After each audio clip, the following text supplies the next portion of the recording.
Yo, good evening, good evening, good evening, good evening. What is good, people? Say good evening to my Black Factor family checking in. Thank you like always. And Val Wells, there you are. Jolly on the spot like always, and I appreciate you. Val Wells, my number one fan, the number one Black Factor family fan. I love you, Val. Thank you for your constant and ongoing support. Uh, Ladies and gentlemen, welcome to the Black Factor. I'm Brian Forbes, and this is the Black Factor, where perspective is everything, and we got the news that you can use. So I'm gonna have a co-host tonight, y'all. So stay tuned for that, because we're gonna talk about a topic that we're gonna talk about. What we're gonna talk about later on is Andrew Cuomo and his situation. But we're not gonna talk about Andrew so much, but we're gonna talk about the scenario. We're gonna talk about um, his situation. So, y'all, hang on, stay tuned, and let's get this party started.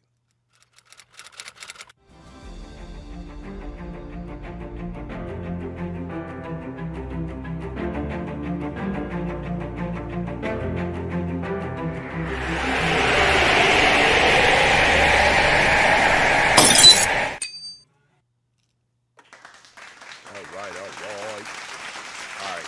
So, man, y'all, it's been a long week. The week is finally over. It's time to get ready to enjoy the weekend. It's time to get ready to kick back, relax.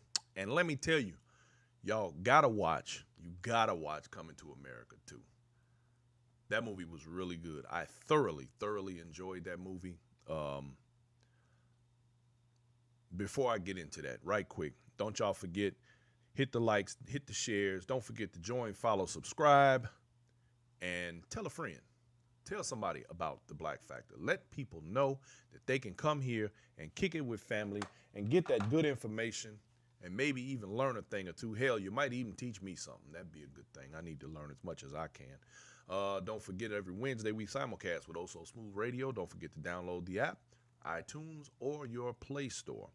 And we also have the podcast at iTunes, Spotify, Stitcher, Amazon Music, YouTube, Google Podcast, and Radio Public.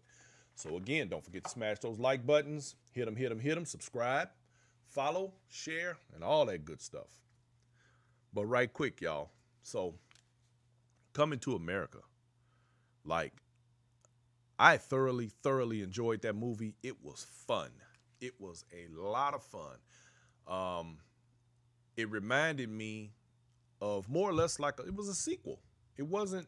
I think what my fear, and I guess I shouldn't care, but my fear is that people will try to compare the second Coming to America to the first Coming to America. And my thing is that there is no real comparison. I wouldn't try to compare the two. I would say look at the part two as a continuation. I started to go on last night and just right quick to do a quick movie review, but I figured now what the hell. Not going to give any spoilers. Don't worry, Tammy Alexis. There will not be any spoilers. I'm not going to tell anybody about the movie. But I am going to say this because, again, we're at the Black Factor and perspective is everything. So what I want to say is when you watch this movie, if you have not seen it yet, don't look at it as a comparison to part one. Look at it as a continuation from part one into part two. It kind of reminded me of, like, you know how you watch movies and they have a time lapse. You know, you're watching a movie and they start the movie out and there's like, they grow up as kids and then all of a sudden they put a little thing on the screen that says 30 years later. And then they start to show you their lives from that moment forward. That is the vibe that I get from this movie. And I think that it is healthier and smarter to approach it from that perspective, because then it allows you to enjoy the movie without trying to make any kind of false equivalencies. Because I think I've seen people make comments today on social media where they were like, oh, part one was better and that kind of thing. I don't see how one could be better because it's all one theme. It's all actually one movie. They made a lot of references to the previous movie, which I thought was really good. I was very excited about the cast of characters. They brought people in that we have not seen in a millennia. The music, oh man, it was off the chain. Uh, I hope people are not trying to take it too seriously. It was a comedy. I laughed out loud, and I thoroughly enjoyed everything about the movie. Everybody looked good. People move forward in life on the movie, and you can just see where um, everything was tied together from the first one. And I just thought it was really, really good. And I was really curious of how they were going to determine that. And we saw this in the trailer, so this is not a spoiler. That they were going to determine how he had a son in America, and they did a really good job of buttoning that up. They tied it together really well. So, like I said, y'all, Coming to America 2, check it out. Go see that. Or not go see that. It ain't like we going to the show these days. Look, here's another one. Don't give it away. There you go. See, you see what happens when you tune in late to the Black Factor? I don't give it away, Tina Marie. I'm not giving away anything. I'm just pointing out that from the perspective from which I think people should view this movie, don't make it a comparison. Simply make it a continuation of the first movie, and you will feel. Matter of fact, the night before, I believe it was, I actually turned on Coming to America, the first one, and I kind of amazed myself because I really enjoyed watching the first one again. And I've seen it several times since it came out 30 years ago, but I actually sat there and watched part one, and I really, really enjoyed watching it again. And maybe it was because I anticipated that the part two was coming out. I don't know. But here it is. And I think that it is fantastic. The continuation was really good. And I think because I watched the other one, it made it easy for me to tie the two together. This is not a movie to compare to part 1 and 2. This is a movie to enjoy as a continuation from part 1. So now, I said what I had to say. I said what I said. Y'all heard me. All right. Diane Lewis says, "Happy Friday, everyone." And I say happy Friday to you too, Diane Lewis, and everyone else on the Black Factor this evening. Melanie DeBro, I see you. Regina Freeman is in the building. Riri, hey Riri, all the way from Houston. I see you. We got everybody in here tonight, y'all. We kicking it. We hanging out. Because it's Friday, and you ain't got no job. How you get fired on your day off? Well, that's another sequel I'd like to see. Friday, part 2. Not next Friday, not the Friday after next. I want to see Friday, part 2. I don't think that's ever going to happen, though. Anyway, so look, y'all, I learned something else today. There's a young lady who, it turns out, was the very first black woman to drive a Nashville city bus, the NTA. Her name was Elizabeth Duff. She died last week from COVID-19. How tragic. She was walking history. And yet again, we have another part of history. These little things that they don't talk about. She was born and raised in Nashville, and at one time, with her mother, was at one time during her life, she was forced to sit in the back of the bus because Jim Crow was still in full effect. You got to remember that was still Tennessee. So we got D'Elaine Hill checking in from Memphis, Tennessee, and I'm talking about Tennessee right now, as a matter of fact. WB Reese is in the building. So yeah, she was the very first black woman to drive a bus in Nashville, Tennessee, and in fact, in 1972 or 4, I believe it was, the transit system opened up employment for women, and she applied and got the job right away because she had actually been doing some driving prior to that for some other people in the private sector, and she got the job, and she drove that bus for 33 years, as a matter of fact, and was a proud bus driver. She said it was something that she always wanted to do. She used to sit in the back of the bus and watch the drivers, and she always said she wanted to do that, and she did, and she followed her dream, and she drove that Nashville bus for the NTA, Nashville Transit Authority, for 33 years, and she has just passed last week from COVID-19 at the age of 72, and I want to say, may she rest well with the ancestors. Bless her family and my condolences. And I'm sorry for your loss, for our loss as a community. Um, Now, we're going to get on this other thing because we about to be, y'all, I'm seeing a lot of people, they just really are not taking what's happening in society seriously with this COVID-19, with this coronavirus. And I don't know what to say. However, this weekend, it appears that in Atlanta, the All-Star game is in full effect for the weekend. Now, I can tell you, this is going to be a super spreader event. I went to Atlanta last September and I stayed at the Hilton on Peachtree, which is one of the larger hotels downtown. And I actually did a show from the hotel, if y'all remember, and I took some pictures and some video, and people were walking around there like nothing was going on, like COVID did not exist. And I can tell you that if those same attitudes are in effect right now, All-Star Weekend in Atlanta is going to be off the chain. And all I got to say is don't come home with nothing you didn't take with you. But it's not going to be cute. So if you live in Atlanta and you're around the Atlanta metro area, I know that I have some of my Atlanta family on this feed. Always do.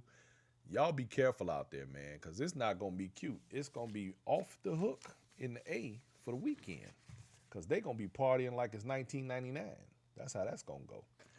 2000. Party over. Out of time. Now, interesting other thing. All these insurrectionists, right? So they got another guy who is currently incarcerated, waiting on his trial, like a lot of these guys. Phyllis Harris is in the building. Hey, Phyllis. That's my homegirl right there. All the way from the East Coast.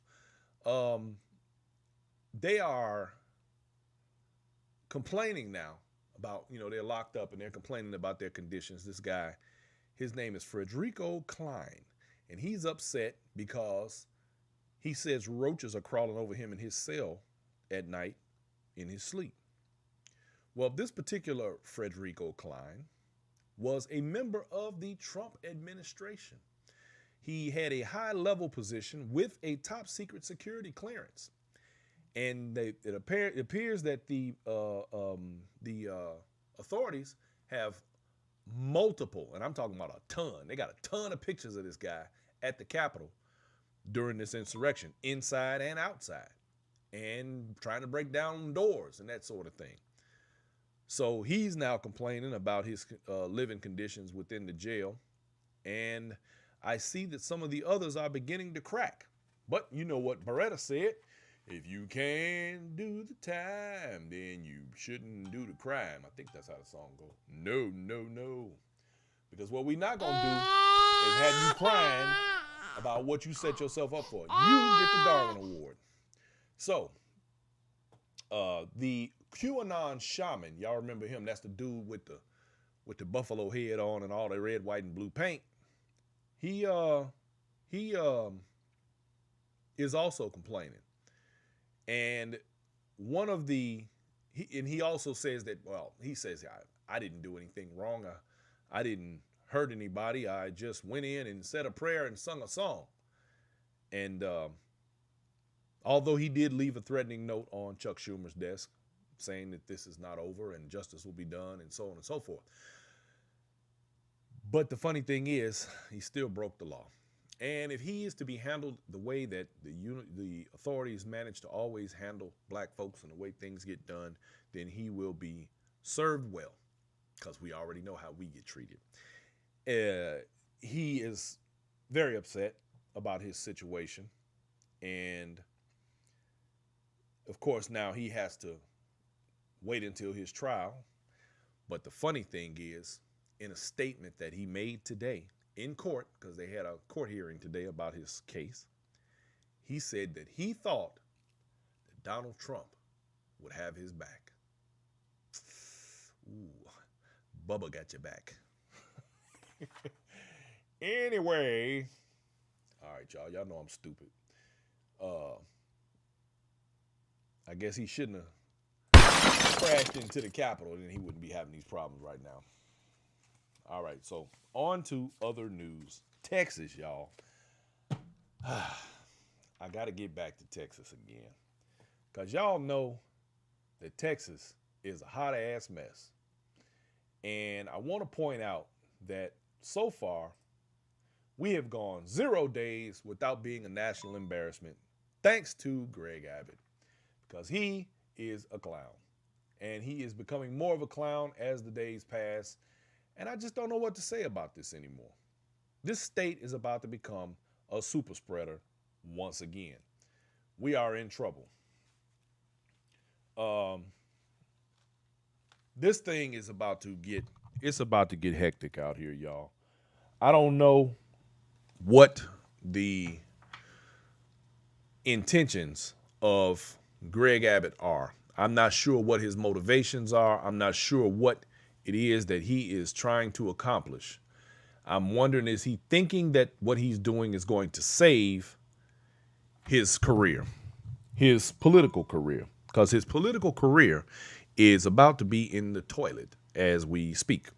Now, I hope that's a little bit better. I said y'all said y'all couldn't hear me. Can you hear me a little bit better now? I hope so. This is nothing more than yet another distraction. Of course, you all heard me talk about on Wednesday that we're opening the state back up 100%. My question is, can the power grid handle the state opening up 100%? Because we might mess around being in the dark again. You know, there's still people who don't have lights. There's still people who are having to get their plumbing systems worked on, which, you know, means that, of course, a lot of people still don't have water. And in fact, they still are asking people to boil water to make sure that the water is safe. Of course, I don't drink the water here in Texas because I think it's atrocious. That's just me. I'm from Chicago, you know, and most people don't know this, but the water in Chicago was always good. We drank a lot of water in Chicago right out of the, you know, when I was a kid, you know, it wasn't nothing for us to grab a water hose or go to the side of somebody's house and turn the faucet on and get some water on there. Anyway, the latest debacle, because he didn't like that Joe Biden said to him, or said out loud without mentioning his name, that he had Neanderthal thinking. So he decided to push back and point out that the people at the border are now going about, because they are being released into the public, and they're going about the business of spreading coronavirus throughout the country, which leads me to ask a couple of questions. Because if that's true, explain to me why we aren't going to be still wearing masks. If you knew that these people were being released into the public, why would you shut down a mask mandate? Duh. That would be too easy. Then the other thing is,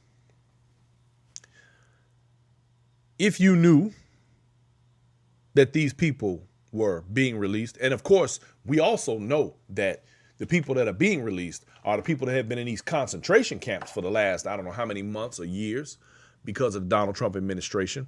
Why would they still have COVID? Wouldn't that fall under your watch? I think people forget that Joe Biden has only been in office less than 2 months. He can't be to blame for all of this. Somebody better wake up. Somebody better wake up. Antonia Lachey Brown says the virus isn't over regardless to vaccinations. I agree 100%. People are tired of the virus, but the virus is not tired of us yet. And we still have not decreased the numbers to pre-summer statistics. And the fact is, it's still bad out here. Despite how we feel about it, or despite what we're thinking, it's still not good. And at the end of the day, if we do not continue down the path that we're going, because the numbers are decreasing, If we don't continue down the path that we are going and have been going, then we are going to suffer. It is going to come back to haunt us. And that is one of those old, well, how the old folks used to say, y'all don't believe fat meat greasy. I don't think they believe that fat meat is greasy. That fat meat gonna catch up to them. That's how that's gonna go. Now, interesting other bit of information in regard to Greg Abbott. This guy, he's getting ready to become the poster child for ridiculousness. He is now, and this is the latest embarrassment. That's why when I put up the picture here of this, where it says 0 days without being a national embarrassment, it's because today he announced that he intends to stop social media companies from censoring people's speech. In other words, he wants to stop social media companies from being able to control whether or not people make threats, use hate speech, or spread disinformation. In other words, he's happy with these things, or he wants people to be able to say whatever it is that they want. I think one of the misconceptions that people have about free speech is that it somehow spreads to private businesses. It does not. Free speech is covered in the Constitution in regard to being able to say what you want and need to say and express yourself with the government, not with the guy sitting next to you. You can't tell a private business how to operate. Y'all ever go in a grocery store? It's kind of the same thing with the mask. You ever go in a grocery store and you see the sign that says, no shirt, no shoes, no service? Well, why?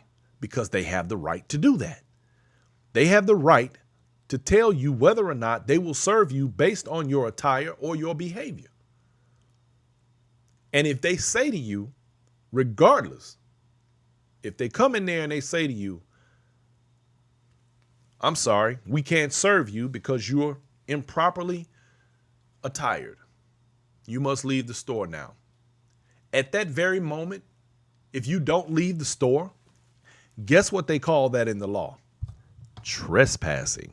You can't be there. You have to leave. I don't give a doggone dang on what your intentions were. You're done there. It's time to go. Otherwise, they can call the police and you will be criminally charged with trespassing. Now, if I don't like the fact that I've been put out of a store and I feel that I've been done wrong, my remedy for that is a civil charge of discrimination, of whatever else I can think of that would allow me to seek remedy in the court for what they did. But it is not a criminal charge, it's a civil charge. And you have to go down and file that yourself. But the point is, you do have a remedy. But the fact is, it's still a private business, and it is not criminal until you have broken the law in terms of trespassing. So, what it is he intends to do with this new bill in Texas is beyond me. But here it brings up another point. In other words, he intends to use the government to control private entities. Now, if I'm not mistaken, it's the Republicans, the conservatives, who always holler about they want small government. You either want small government or you don't. So if you want small government, how does small government go in and tell other people what they can and can't do with their business? That's big government. That's what they supposedly fight against. But we know that average Republican is such a hypocrite that it doesn't matter. It only applies when it's for them, when they need to use it. And then other than that, they want to tell everybody else that they can't use it. So, I mean, it's government intrusion. Let's just call it what it is. And it has absolutely nothing to do with freedom of speech, because he's a lawyer and he should know better. And if he doesn't know better, well, he might want to go back and take some refresher courses in law. But he's trying to censor private companies. by censoring its patrons or keeping it open for patrons to say whatever they want, even if they are lies, even if they do affect the economy, even if they do affect public safety. There's a thing about public safety when it comes to telling lies. Y'all ever heard that old thing says, you can't go into a crowded theater and yell fire. Believe it or not, that's actually not against the law. But I guarantee you'll have a few problems behind it. They'll find a way to get you if you do something like that. But what I find even more interesting, you want to mandate social media, but you don't want to mandate masks. Ooh, how is that going to work? Oh, it only applies when you need it to. Okay, I got it. Yeah. Well, the sad thing is that both of these directions in these so-called mandates have deadly consequences. And I don't think that we can afford for either one of them to be put into place or enforced, because they are going to be a problem. This is like, what kind of tantrum is this? These guys going to have these tantrums and just kind of act up and cut up sideways when they don't get their way. This is Donald Trump, one of Donald Trump's minions. They annoy me. But I don't think that he's going to get this legislation passed. Denied. Anytime soon. I really don't think the people in this state are going to go for it. In fact, I think that the people of this state are not going to forget. They're not going to forget his failures with the power grid, the fact that people don't have water, and they're not going to forget that he dropped the mask mandate at a time when it was most critical, because things were starting to take a turn for the positive. And when they begin to take a turn for the negative, and I'm pretty sure they will, I hope I'm wrong again, well, he's going to be held accountable for that too.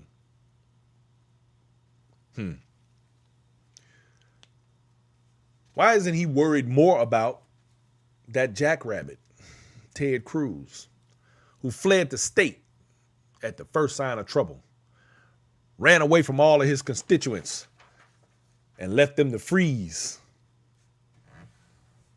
and go dehydrated? They was thirsty. But he's worried about social media.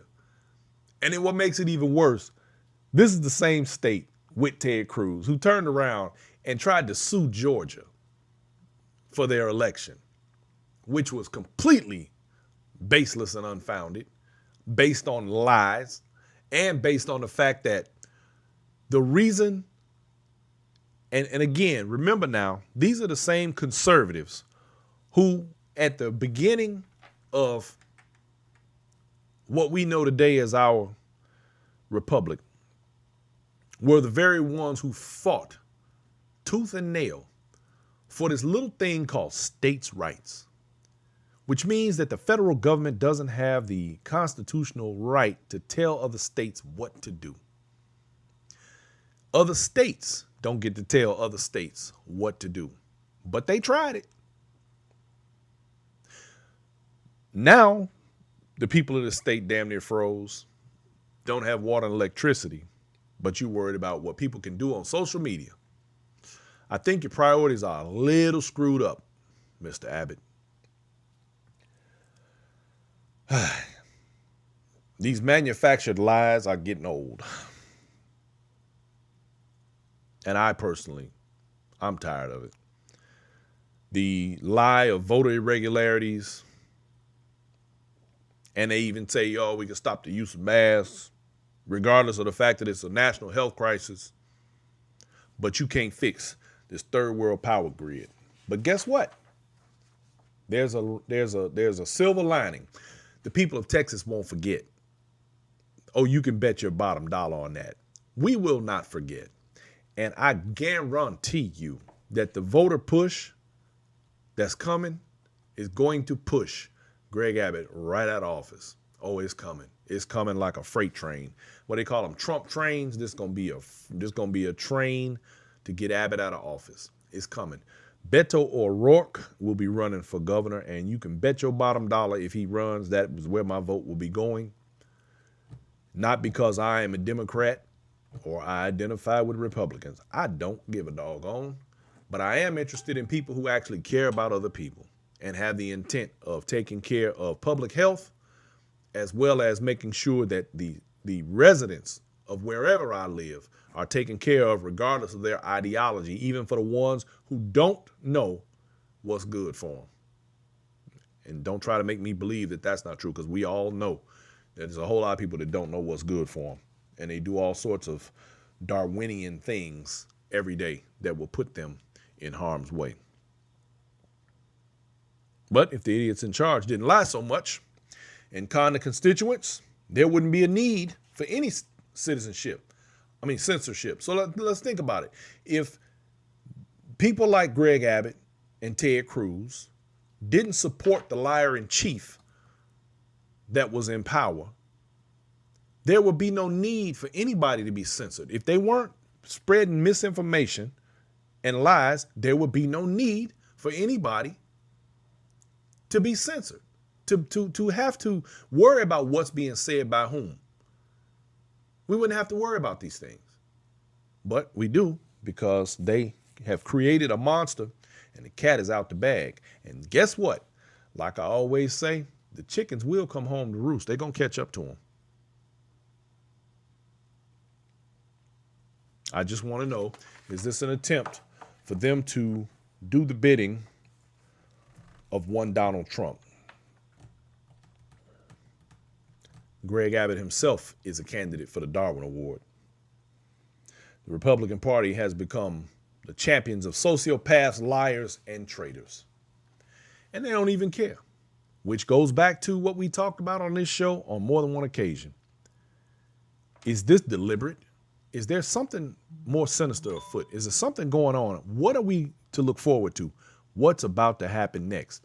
Because they've gotten so blatant with it until I believe they think that nothing can happen. It's going to be all good. It's going to be all good in the neighborhood. Something else is going on. And I'm not even a conspiracy theorist. I don't know. What really trips me out is the fact that they think that we can't see this. Like people are not watching, like they're not paying attention. For me, conservative, that word, it now equals conspiracy. If I hear people say, oh, I'm a conservative, oh, you a conspiracy theorist. Because that's what they all seem to be these days. I hate to blanket people, but, it is what it is. Patriot, that other word. Well, now that equals terrorist to me. Because everybody, all these guys, oh, you're a real patriot.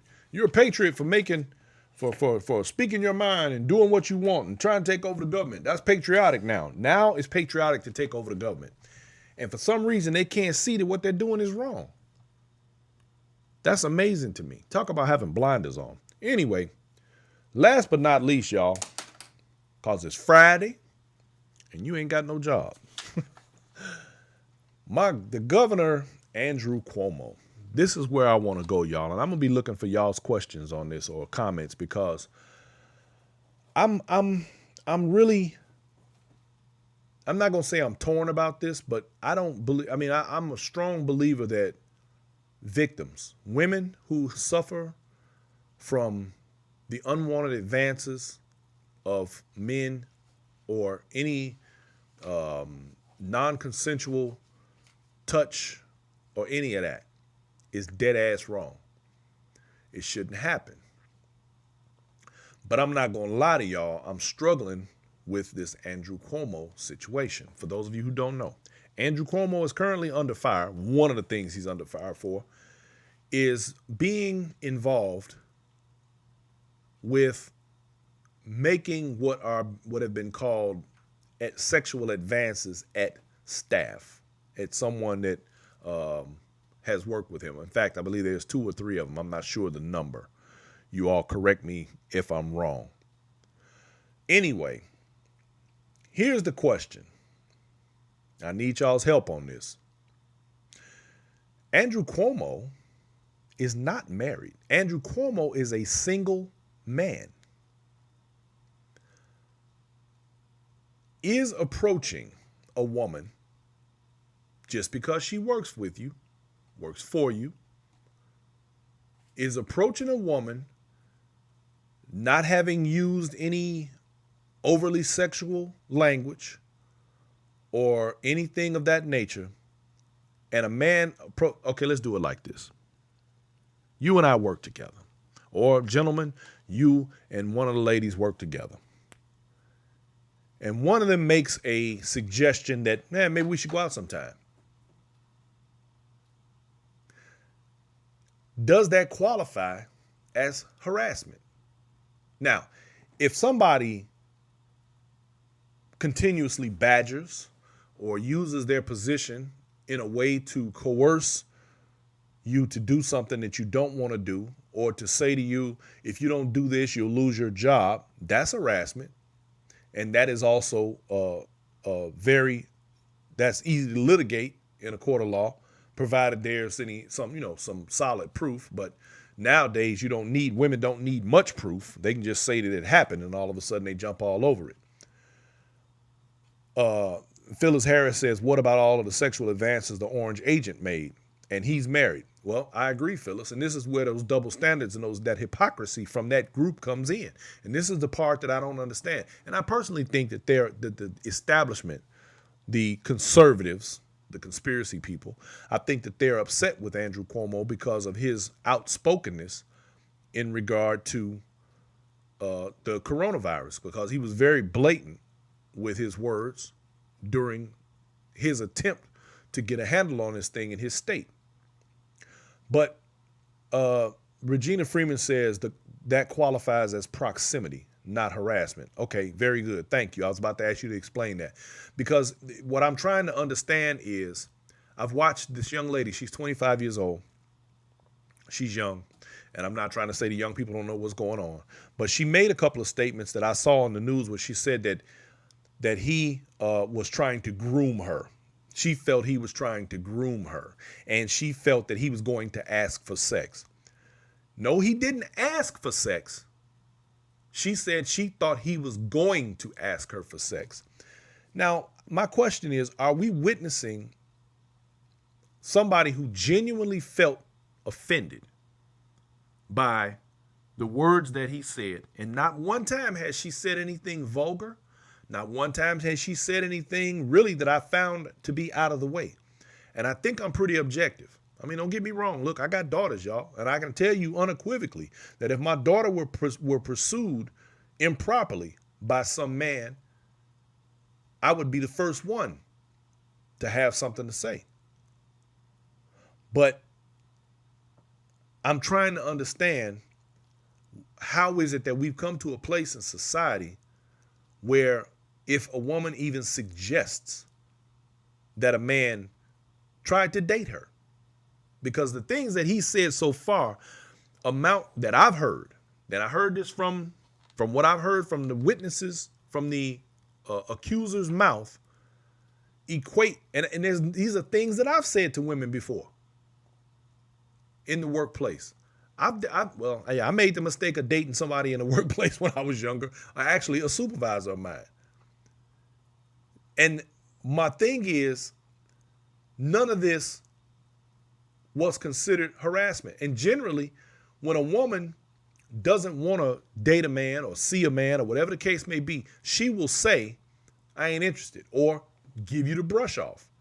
Now, if the man keep coming, that's one thing. But if he goes and says, oh, okay, well, I got it, I'm gone. Do you get to come back 5 years later and say, well, he tried to groom me for sex because he asked me for a date? Come on, y'all. Now help me out. Tell me when I'm wrong. Now, if I'm wrong, tell me I'm wrong. I want to know, y'all. Talk to me. Riri said the workplace is where you meet people. It happens every day. I've seen some get married. If the woman is not interested, just say no. Exactly, Riri. That's where my head is. Thank you. Thank you very much. Sophia Smith says, sad to say, when we report sexual harassment, they move us instead of the men. Now, that's probably true. And Sophia, that's one of the reasons why I don't understand why a lot of women don't stick together, not only in the workforce, but just in life in general. Women tend to be more catty with one another than they should be. And in fact, women should be by now receiving equal pay for the same jobs, and they're treated better. But you have to remember who runs our society: old white men. And it's been that way for a very long time. And as long as that's the case, you're going to continue to see the very same status quo play out. And that's why that happens. And by the way, white women have been the number one beneficiary of civil rights since they were put into place in the 60s. You can look that up. That's a fact. Now, y'all know I don't say stuff unless I know what I'm talking about. Regina Freeman says, who says that they think they're being groomed? Sounds like she's being paid. Exactly. Man, exactly. Why would you think that he's trying to groom you? And if you that savvy to think that you're being groomed, what does that say about you claiming to feel so uncomfortable? If you knew this and you thought that it was such a thing, and if you were going after the money like you are now, why didn't you just go after it back then? Why? Because maybe, just maybe, you knew that was some BS. That's what I'm thinking. Phyllis Harris says, why not say something about it immediately? Why now? Exactly. And you know what, Phyllis, the only thing is that I know that there are women who deal with these sorts of things different ways. And all women do not come forward when they are approached improperly or have been molested, raped, or whatever the case may be. And that's cool. I get that. I do understand that. However, I find it very interesting that this 25-year-old has suddenly become, or was suddenly so mature at the time that she felt like she was being groomed, yet said nothing because she was so uncomfortable. She doesn't seem like the deer caught in the headlights that she's claiming that she is. Not that that matters, because I'm still waiting to hear what he did that to me was so damning that it was so uncomfortable for her. Did he try to reach up her skirt? Did he even say something that was so vulgar and inappropriate that would cause you to be uncomfortable? I get that. I would get that. But so far, she's not said any of that. And that's the part that I'm struggling with. And now everybody is talking about they want this man to resign and his life is over in politics and all this because of it. You don't get to just show up and ruin somebody's career on BS. How do you, as a man, men are expected to approach women? Regina Freeman says, I would say flirted or came on to me, but groomed sounds suspect. Exactly. How is a man supposed to, if you meet an attractive woman and you find something intriguing about her, most times you don't even get to know people unless you've been around them long enough. Let's say you are in the workplace and you meet somebody at work and you think they're cute. You're like, oh man, and you talk to them for a little while and you find out they're pretty smart. And you're like, wow, that person is really smart. I really like this person. I would love to go out and have lunch or date or something. You know, even though you're still in the same workplace, which I don't advise, but it happens. People get married from workplaces. The man is single. I'm trying very, very hard to understand what it is that he said or did, because I've yet to hear it, that caused her to believe that he was sexually inappropriate. Now, again, I got a smart audience. I know for a fact that the Black Factor family knows their stuff. And I'm waiting on somebody to tell me what it is that was so wrong that this will require him to retire. It may have, some of what he said may have even been considered somewhat inappropriate based on the workplace and based on her being a subordinate. Okay, maybe he shouldn't have, but then did she make him feel comfortable enough through conversation that he felt like, yeah, well, I'll take it one step further. How about we go out and eat? I'm sure he didn't just walk up to her out of the clear blue sky and say, oh yeah, so you're cute, let's fuck. Pardon my French. But I mean, I'm still waiting for the inappropriate part of this. It's a shame because men have enough problems. I mean, people in general, the dating world, from my understanding, is already complicated enough. And people want to be with somebody. Just because that person happens to be in your office doesn't mean that it's not possible. Riri said, I'm glad I was strong enough mentally to say no. Groomed is one thing. Sexual harassment is another. Yeah, I agree. And again, if a person is harassing you, and harassment can even be that a person says the same thing twice. That could be considered harassment. But you still are not in the territory of what these claims are trying to suggest. And now we have this pile on with this Me Too movement and all these people running around thinking that just because they suggest that a man said something to them, it's like you can't even say anything to a woman anymore. Nothing at all. Without something being misconstrued and the story told wrong. Sophia Smith says she made him feel comfortable. And that's what I think. I think she made him. You can't tell me this man, he didn't get where he is by being an idiot. Now, I know he's been around other women before. And I don't think that he thought that she would take what took place and twist it. That's crazy to me. But then this also brings up, which y'all know I don't get into too much of the celebrity stuff, the Tiny and T.I. situation. You got people jumping on this bandwagon, and in fact, they've now lost their show and some other financial opportunities because of the situation that they're dealing with. But what I find interesting is that there is a person who doesn't really have much, as far as I can tell, financially. It's not like T.I. and his wife, but she stood up and said that she has been sexually mishandled, if you will. And they're trying to, she's trying to sue them. But then turns out she has a history of being in their orbit and causing problems. So now she's taken it and aired out all their dirty laundry. But here's the thing, even with her. If they had held her against her will, if they had done some things to her that she didn't want done, needless to say, hey, get them. But when you and these other women some of them have come forward, others is like, nah, I ain't touching that. And the reason the other ones ain't touching it, my suspicion, is because they already know it ain't going nowhere. Why do they know it ain't going nowhere? Because here's the problem. These women were paid, number one, to be where they were. Number two, were told, and this is based on their accounts, and I read several of them. Their story goes, we were told coming in the game, coming in the gate, coming in the door, that we were supposed to take ecstasy pills and turn in our phones because everybody knew what was about to go down. It was made clear, explicitly clear what they were there for, and they were going to be paid to be there.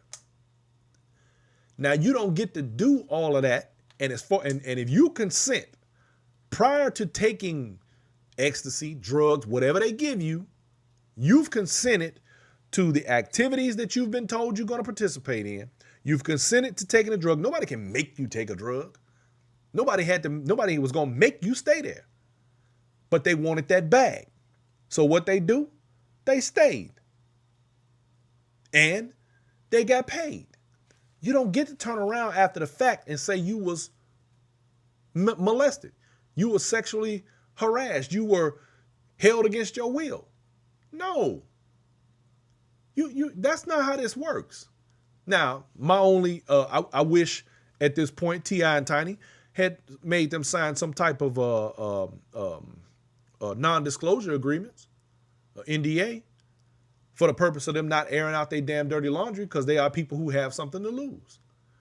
And I don't know what goes on behind their closed doors. I don't care. Everybody got their proclivities. Everybody listening to me right now, everybody has some proclivity that the rest of the world, unless they've been in the bed with you, don't know about. It ain't nobody's damn business. But it don't mean that after you did it with whoever you did it with, they get to go around and say, oh my God, you molested me. You did this to me. You did that to me. No, they were volunteers. They came consensually and did what they did with you. You don't get to turn around later on and say they did something to you that you didn't want. That's insane to me. So with Governor Cuomo, I just really wonder what this is going to come of this. But I already know that they're after him, and they're after him for obvious reasons.